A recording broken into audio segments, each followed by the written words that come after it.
മെറ്റനായ ministries YouTube ചാനലിലേക്ക് ഏവർക്കും സ്വാഗതം. കഴിഞ്ഞ എപ്പിസോഡിൽ കുടുംബജീവിതത്തെക്കുറിച്ച് പറഞ്ഞപ്പോൾ ബൈബിളിലെ ആദ്യം മുതൽ അവസാനം വരെ എന്ന് വെച്ചാൽ ഉൽപ്പത്തി മുതൽ വെളിപ്പാട് വരെയുള്ള പറയുന്ന യേശുക്രിസ്തുവ ചെയ്ത ആദ്യ അത്ഭുതം കല്യാണ വീട്ടിലായിരുന്നു. ദൈവമാണ് കുടുംബത്തെ ഉണ്ടാക്കിയതെന്ന് പറഞ്ഞു. അതുപോലെ തന്നെ ഈ മാനുവൽ എന്നുവെച്ചാൽ ബൈബിൾ നമ്മുടെ ജീവിതം തുടർമാനമായി മുന്നോട്ട് പോകാനായിട്ട് ഒരു മാനുവലായിട്ട് നമ്മൾ ഉപയോഗിക്കുന്നെങ്കിൽ എന്തെങ്കിലും റിപ്പയർ വരുമ്പോഴേ ദൈവം നമ്മളോട് കൂടെ കാണും എന്ന് പറഞ്ഞു. മനുഷ്യൻ്റെ സൃഷ്ടിയെക്കുറിച്ച് പറയാം എന്നാണ് അത് പറഞ്ഞ് നമ്മൾ എൻഡ് ചെയ്ത്. മനുഷ്യനെ ദൈവം സൃഷ്ടിച്ചപ്പോഴേ സൃഷ്ടിയുടെ മകുടമായിട്ട് സൃഷ്ടിച്ചു. അവനെ ദൈവം എല്ലാ മഹത്വവും തേജസ്സും അവന് കൊടുത്ത് അവനെ സൃഷ്ടിച്ചു. സകലത്തെയും റൂൾ ചെയ്യാനായിട്ട് എല്ലാം അവൻ്റെ കാൽക്കീഴാക്കി വെച്ചു എന്ന് സങ്കീർത്തനം 8-ാം അധ്യായത്തിൻ്റെ 3-ാം വാക്യത്തിൽ നമ്മൾ ചിന്തിച്ചു. എന്നാൽ തുടർന്ന് നമ്മൾ മനുഷ്യൻ മൃഗത്തെ പോലെ ജീവിക്കാനായിട്ടല്ല ദൈവം ആഗ്രഹിക്കുന്നത്. അവനെ ദൈവം സൃഷ്ടിച്ചത് അവൻ്റെ സ്വന്തം ശ്വാസം കൊടുത്താണ്. ഉൽപ്പത്തി പുസ്തകം 1-ാം അധ്യായത്തിൻ്റെ 26-ാം വാക്യത്തിൽ നാം നമ്മുടെ സ്വരൂപത്തിൽ നമ്മുടെ സാദൃശ്യപ്രകാരം മനുഷ്യനെ ഉണ്ടാക്കുക, അവൻ സമുദ്രത്തിലുള്ള മത്സ്യത്തിന്മേലും ആകാശത്തിലെ പർവ്വജാതിന്മേലും മൃഗത്തിന്മേലും സർവ്വഭൂമിയിൽ ഇഴയുന്ന എല്ലാ ഇഴജാതിന്മേലും വാഴട്ടെ എന്നേ പറഞ്ഞു. ഇവിടെ സ്വന്തം ജീവശ്വാസം സ്വന്തം സ്വരൂപത്തിൽ സ്വന്തം സാദൃശ്യത്തിൽ let us make man in our image after our likeness. സ്വന്തം ഇമേജിലും ലൈക്ക്നെസ്സിലും ദൈവത്തിൻ്റെ ഇമേജ് എന്താണ്, ദൈവത്തിൻ്റെ ലൈക്ക്നെസ് എന്താണ്? ഇത് നമ്മളെ ചിലപ്പോൾ കൺഫ്യൂഷൻ ഉണ്ടാകും. നമ്മൾ ചിന്തിക്കുന്ന പോലെ ദൈവം കൈയും കാലും നമ്മുടെ മുഖവും കണ്ണും മൂക്കും ഒക്കെ ഉള്ളൊരു വ്യക്തിയാണ് എന്ന് പലപ്പോഴും ചിന്തിക്കാറുണ്ട്. എന്നാൽ ഗോഡ് ഈസ് സ്പിരിറ്റ്, ദൈവം ആത്മാവാകുന്നു. യേശുക്രിസ്തു പഠിപ്പിച്ചാണ്. യോഹന്നാൻ്റെ സുവിശേഷം 4-ാം അധ്യായത്തിൽ പഠിപ്പിച്ചാണ്. അതായത് അവൻ നമ്മളെ സൃഷ്ടിച്ചത് ദൈവത്തിൻ്റെ സാദൃശ്യത്തിലും സ്വരൂപത്തിലുമാണ് എങ്കിൽ, സ്വന്തം ജീവശ്വാസം കൊടുത്താണ് സൃഷ്ടിച്ചതെങ്കിൽ നമ്മളൊരു സ്പിരിച്വൽ ബീയിങ് ആണ് എന്ന് മറന്നു പോകുന്നത്. എന്ന് പറഞ്ഞാൽ നമ്മളൊരു ആത്മജീവി, അതിലൊരു ശരീരം കൂടിയുണ്ട്. ഒന്നുകൂടെ പറയാതെ, നമ്മളൊരു ആത്മജീവിയാണ്, അതിലൊരു ശരീരമുണ്ട്. എന്ന് പറഞ്ഞാൽ ആത്മാവുള്ള ഒരു ശരീരജീവി. മനസ്സിലാക്കുക, ആത്മാവുള്ളൊരു ശരീരജീവി. എന്നാൽ ശരീരമുള്ളൊരു ആത്മജീവി അല്ല. തെറ്റിയോ? അവിടെ തെറ്റി. ശരീരമുള്ള ഒരാത്മജീവി അല്ല നമ്മൾ, ആത്മാവുള്ളൊരു ശരീരജീവി. അതിന് ഇമ്പോർട്ടൻസ് കൊടുക്കേണ്ടത് എപ്പോഴും നമ്മൾ ശ്രദ്ധിക്കുക, നമ്മുടെ ശരീരത്തിനല്ല, ആത്മാവിനാണ്. So man is a spiritual being with a flesh. So emphasis has to give to the spirit. Genesis 1:27, ഉൽപ്പത്തി പുസ്തകം 1:27 ഇങ്ങനെ ദൈവം തൻ്റെ സ്വരൂപത്തിൽ മനുഷ്യനെ സൃഷ്ടിച്ചു എന്ന് പറഞ്ഞാൽ ദൈവത്തിൻ്റെ സ്വരൂപമീയമായിട്ടുള്ള ആ എംഫസിസിലെ മനുഷ്യനെ സൃഷ്ടിച്ചപ്പോൾ, അതുകൊണ്ടാണ് ജീനിയോളജിയിലെ മകൻ എന്ന് പറയുന്ന കാര്യം. ലൂക്കോസിലുള്ള ജീനിയോളജിയിലെ 3-ാം അധ്യായത്തിൻ്റെ ലാസ്റ്റ് വാക്യമാണെന്ന് തോന്നുന്നു. അതിൽ ഇങ്ങനെ എഴുതിയിട്ടുണ്ട്, അവസാനം ആദാം ദൈവത്തിൻ്റെ മകൻ എന്ന് പറയുന്നു. അതുകൊണ്ട് ദൈവത്തിൻ്റെ മകൻ എന്ന് പറഞ്ഞ ആദാമിനെ ഡിഫൈൻ ചെയ്തപ്പോൾ നമ്മൾ ജീവിക്കേണ്ടത് ദൈവത്തെ പോലെയാണ്, അപ്പനെ പോലെയാണ്. ഉൽപ്പത്തി പുസ്തകം 2:7 യഹോവയായ ദൈവം നിലത്തെ പൊടികൊണ്ട് മനുഷ്യനെ സൃഷ്ടിച്ച് അവൻ്റെ മൂക്കിൽ ജീവശ്വാസം ഊതി മനുഷ്യൻ ജീവനുള്ള ദേഹിയായി തീർന്നു. ശ്രദ്ധിക്കുക, മനുഷ്യൻ ജീവനുള്ള ദേഹിയായി തീർന്നു, ദേഹമായി തീർന്നെന്നല്ല പറഞ്ഞിരിക്കുന്നത്. എന്ന് പറഞ്ഞാൽ ആത്മാവിനെ ഉള്ളിലാക്കി ജീവൻ തന്നു. ദൈവം മൂക്കിലെ ജീവശ്വാസം ഊതി. അതുകൊണ്ട് ആത്മാവും ശ്വാസവും ഒക്കെ ഒന്നാണ്. അതിൽ ഇത് ഊതി നമുക്ക് തന്നപ്പോൾ നമുക്ക് ജീവനുള്ള ദേഹിയായി തീർന്നു. ലിവിങ് സോൾ എന്നാണ് പറഞ്ഞിരിക്കുന്നത്, ലിവിങ് സോൾ. അപ്പോൾ സ്പിരിറ്റും സോളും ബോഡിയും ഉണ്ടായി. നിലത്തെ പൊടി കൊണ്ട് മനുഷ്യനെ നിർമ്മിച്ചു. 1 കൊരിന്ത്യർ 15:45 പറയുന്നത്, ആദ്യത്തെ ആദാം ജീവനുള്ള ദേഹി, ഒടുക്കത്തെ ആദാം ജീവിക്കുന്ന ആത്മാവ് എന്ന് പറയുന്ന ഭാഗം പ്രത്യേകം ശ്രദ്ധേയമാണ്. അന്നേരം ആ സൃഷ്ടിയിൽ ദൈവം നിലത്തെ പൊടി കൊണ്ട് മനുഷ്യനെ ഉണ്ടാക്കിയ സൃഷ്ടിയിൽ സ്ത്രീയും ഉണ്ടായിരുന്നു. നമ്മൾ മനസ്സിലാക്കുക, ആ സൃഷ്ടിയിൽ തന്നെ സ്ത്രീയും ഉണ്ടായിരുന്നു എന്ന് പറഞ്ഞാൽ മനുഷ്യനിലെ ഹവ്വായും ഉണ്ടായിരുന്നു. ഒരു ഓർഗാനിക് യൂണിറ്റി, ഇൻസെപ്പറബിൾ, അല്ലെങ്കിൽ ഒരു ജൈവ പങ്കാളിത്വം ഉള്ള ഒരു സൃഷ്ടിയായിരുന്നു. അപ്പോഴേ സ്ത്രീ പുരുഷ ബന്ധത്തിലും ഒരു ഗോഡ്ലി ആക്ട് ഉണ്ട്. അത് 1 കൊരിന്ത്യർ 11 പറയുന്നുണ്ട്. അത് പിന്നെ നമുക്കതിനെക്കുറിച്ച് ചിന്തിക്കാം. അപ്പോൾ ഈ സൃഷ്ടിക്കകത്ത് ഉള്ള കാര്യം, ആദ്യം ആത്മാവിനെ സൃഷ്ടിച്ചു, രണ്ടാമത് പൊടി കൊണ്ട് ശരീരത്തെ സൃഷ്ടിച്ചു. ശരീരം പൊടി കൊണ്ടുണ്ടാക്കിയതാണ്, നിലത്തെ പൊടി കൊണ്ട്. മൂന്നാമത് പുരുഷനിൽ നിന്ന് സ്ത്രീയെ ഉണ്ടാക്കി. ശ്രദ്ധിക്കുക, ഈ 3 കാര്യങ്ങളാണ് ഉണ്ടായത്. ആദ്യത്തെ 2 സൃഷ്ടിച്ചതാണ്. മൂന്നാമത് എന്ന് വെച്ചാൽ ആത്മാവിനെ സൃഷ്ടിച്ച് ശരീരം പൊടി കൊണ്ടുണ്ടാക്കി.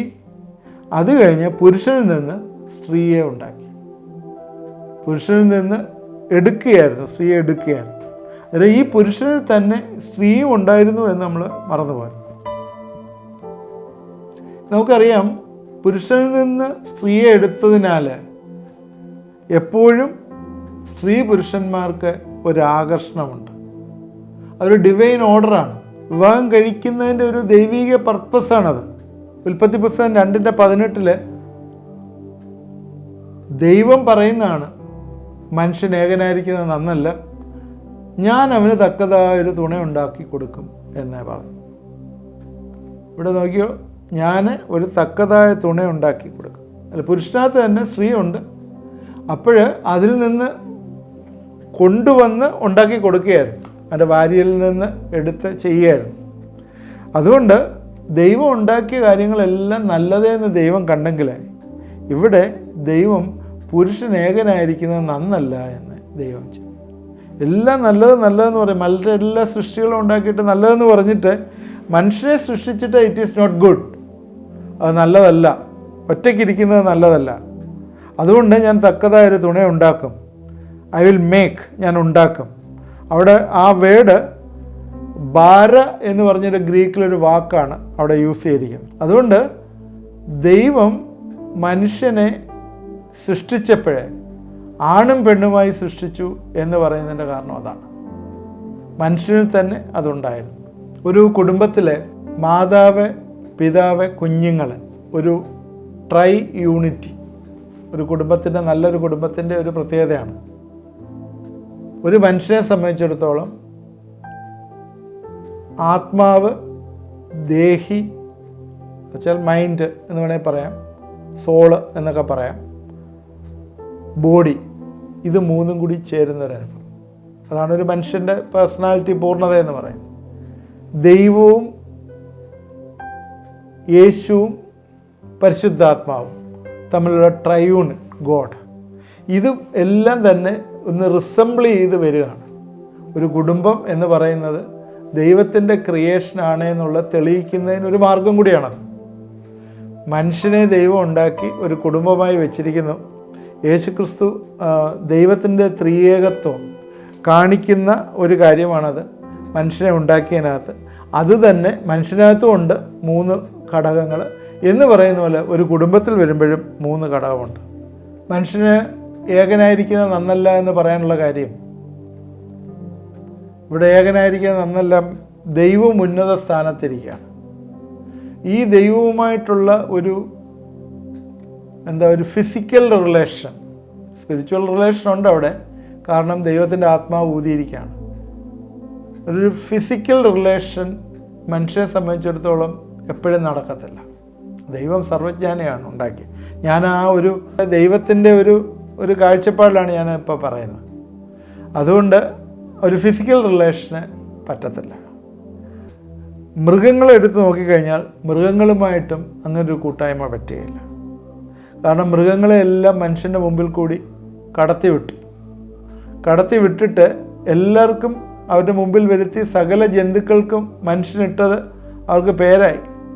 20 വാക്യത്തിൽ വരുമ്പോൾ മനുഷ്യന് എല്ലാ കന്നുകാലികളും ആകാശത്തിലെ പറവകളും എല്ലാ കാട്ടുമൃഗങ്ങളും പേരിട്ടു, എങ്കിലും മനുഷ്യന് തക്കതായൊരു തുണ കണ്ടു കിട്ടിയില്ല. എല്ലാത്തിനും പേരിട്ടു എന്ന് പറയുമ്പോഴേ മനുഷ്യന് he was the owner, he's the controller. അവൻ കൺട്രോൾ ചെയ്യാണ്. ഈ മൃഗങ്ങളെയൊക്കെ കടത്തി വിട്ടിട്ടും അവനൊരു സ്യൂട്ടബിൾ കമ്പാനിയൻഷിപ്പെ കണ്ടില്ല.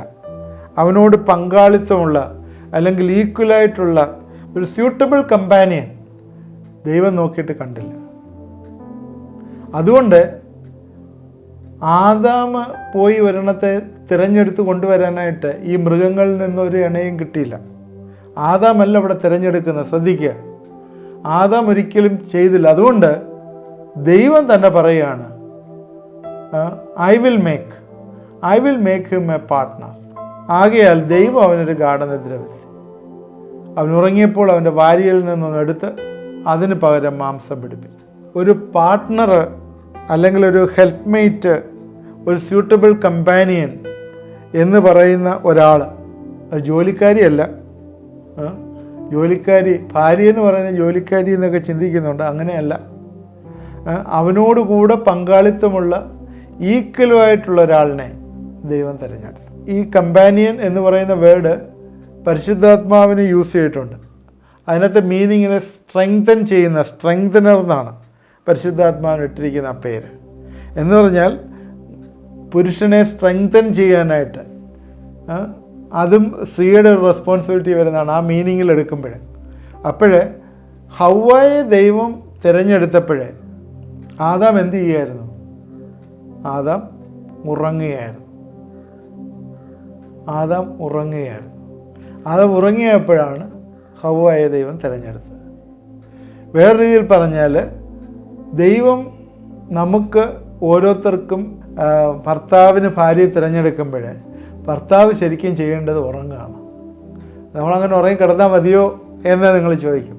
ശരിക്കും ദൈവമാണ് തിരഞ്ഞെടുക്കേണ്ട, മനുഷ്യനല്ല തിരഞ്ഞെടുക്കേണ്ടത്.